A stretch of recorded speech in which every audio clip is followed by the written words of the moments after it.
Well, welcome back everyone to SFC Live. We're going to try and dissect that one. Sunderland coming away with a defeat this afternoon, Danny. 3-0 down at the CBS Arena. Quite hard to commentate on, really, wasn't it?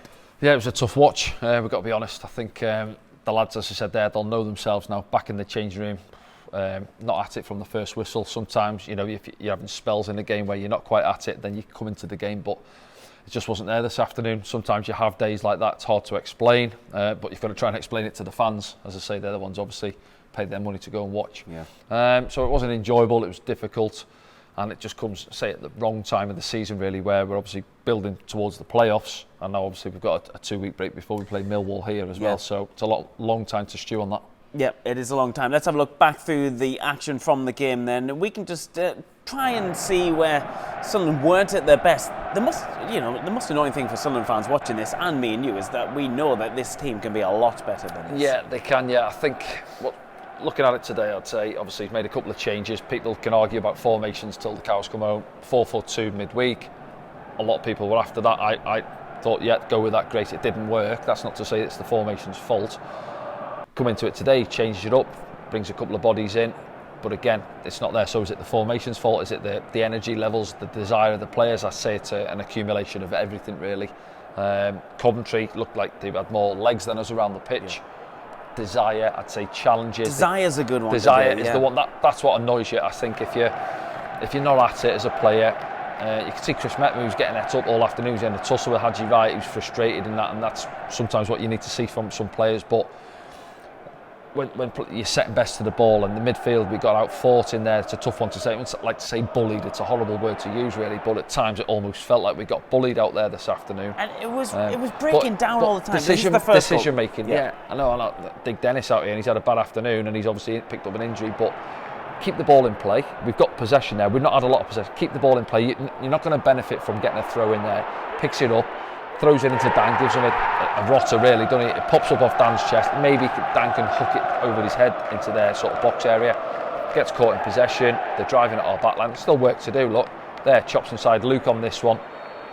It's easy Saturday. You know, ideally you want to keep him down the line there, but give him credit. Good feet.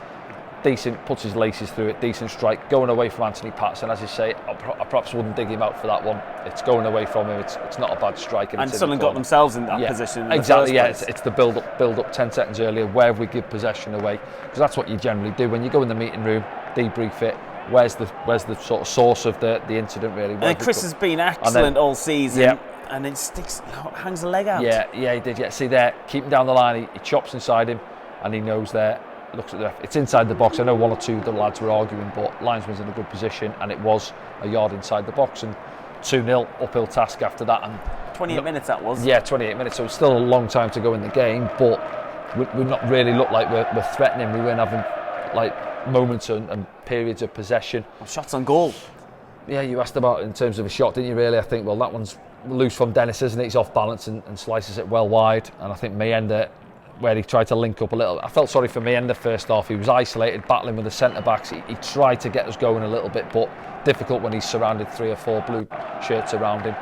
But even set pieces today, I think this is a concern for me as well. It's been a lot of the season. We said before the game where balls are coming in, and I know 1 or 2 are trying to get after Anthony Patterson a little bit, but even today, balls are coming in there. They're getting so many first contacts on balls. Bobby Thomas should have had a couple of goals with set pieces, but we had these moments here. I think there, he couldn't get his foot around it. You can see what he's looking for. He tries to use the man coming across to bend it round him. I don't think it's ever on there. I think, again, it's easy sat here watching it in the studio. Just a little dummy there, going your right foot and pass. Was it Derby away? I think he scored one similar. And then Isidore, similar position, really a little bit wider. Listen, there's no support for him there. Obviously within his rights to pull the trigger. And if he catches that flush and fires it in the other corner, it's a decent strike. But he doesn't. It slices it well wide. And they are our only 2 proper efforts in 90 minutes of football this afternoon. And this is the third. 95. Yeah. Again, here now, look, middle of the park, losing out the little triangles, little 3v3s coming out second best, but then still work to do. This one, Anthony Patterson, listen, he's got to make a decision.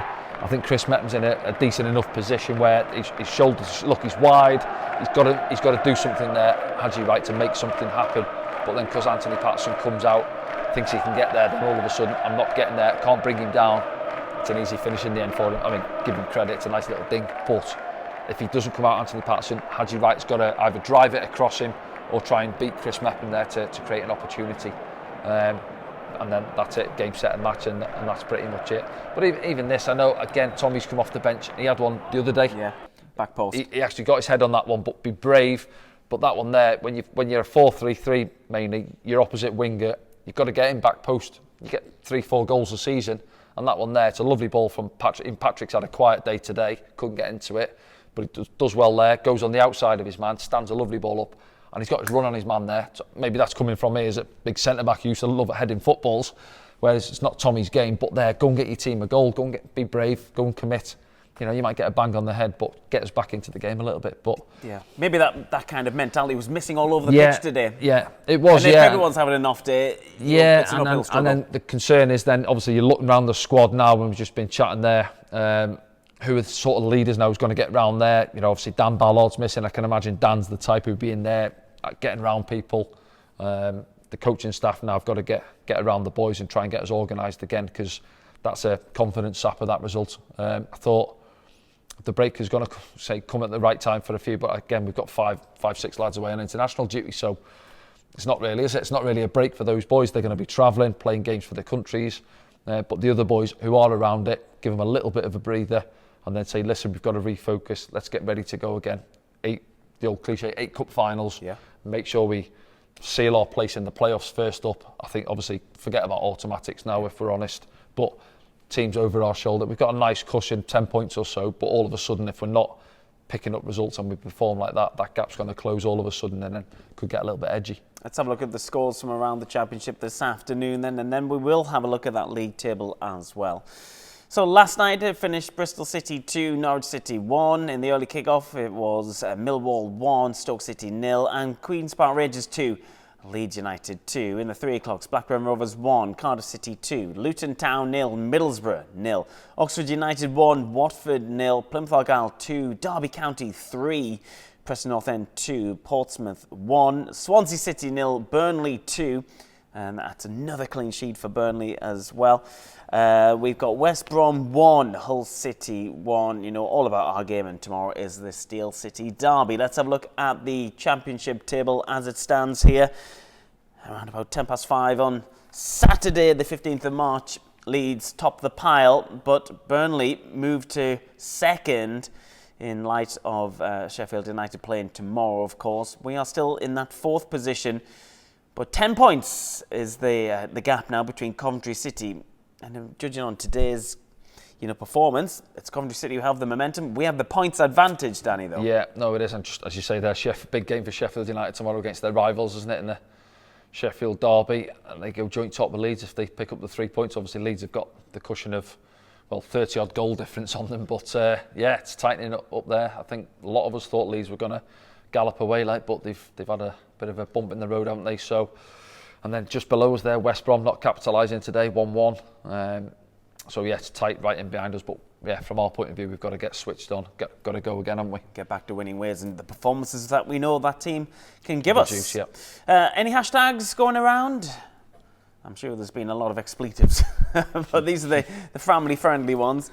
Our friend, the Red and White Haddock's been on and says, has there been a team in this situation before, more or less assured of playoff place, but can't get automatic promotion? Seems we've thrown in the towel. If so, how do we go in the playoffs with momentum? I'm sure as a professional, Danny, you'd hate that being thrown at you. Yeah, well, first thing I say is, I wouldn't say we've thrown in the towel. I say it there, we've had a bad day.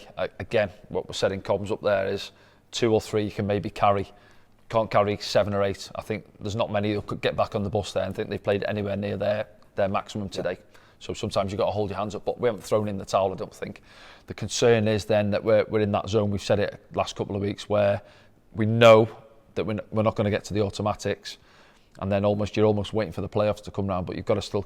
So what have the lads got to play for if that's the case? You're playing for a shirt for the playoffs, first up. Obviously, injuries coming and going. Dennis Serkins picked up one today. Hjelder's out. Now we're having to scramble around for a left-back. Luke's obviously got shifted out there last, 10 minutes or so, with Jensen Seal coming on at centre-back. So we're sort of short across the back all of a sudden. And then others, people are saying now 1 or 2 are looking a little bit leggy, so they need to recharge the batteries and get ready to go again. And then obviously the big word is momentum, isn't it? Going into playoffs is key, and prime example today is looking at Coventry.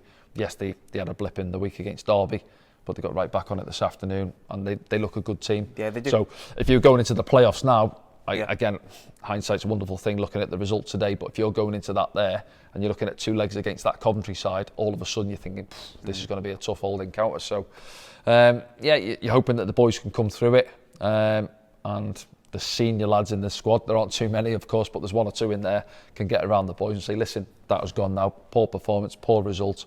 Let's look forward to these next days. Let's get ready for Millwall. Yeah, Millwall is where we go next. Well, it's actually at home, isn't it, on the 29th of March for that one. That's because of the international break.